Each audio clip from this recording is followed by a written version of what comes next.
Sesosok mayat perempuan ditemukan tewas mengenaskan di dalam kebun kopi di Dusun Cawang Lama, Kelurahan Muara Siban, Kecamatan Dempo Utara, Kota Pagar Alam.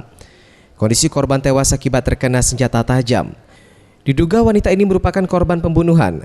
Pasalnya pada tubuh korban ditemukan luka robek di alis sebelah kiri dan luka gorok di leher. Saat ditemukan warga, perhiasan seperti anting-anting dan cincin masih melekat di tubuh korban. Kapolres Pagar Alam, AKBP Hendra Gunawan mengatakan, berdasarkan hasil pengembangan sementara, korban berinisial Hus, warga Sungai Jernih, Kabupaten Empat Lawang.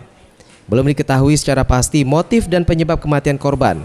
Namun dilihat dari kondisi korban yang mengalami luka di leher, dugaan sementara korban dibunuh.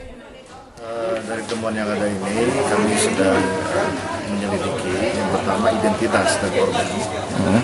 Karena kami sampai saat ini belum mendapat identitas dari korban. Karena ketika kami olah TKP, kemungkinan korban dompet maupun bukti lain yang bisa mencirikan bahwa identitasnya itu siapa. Saat ini pihak kepolisian dari Polsek Dempo Utara dan Polres Pagar Alam masih melakukan penyelidikan dan pengembangan terhadap kasus ini untuk mengetahui motif serta pelaku dari kejadian ini.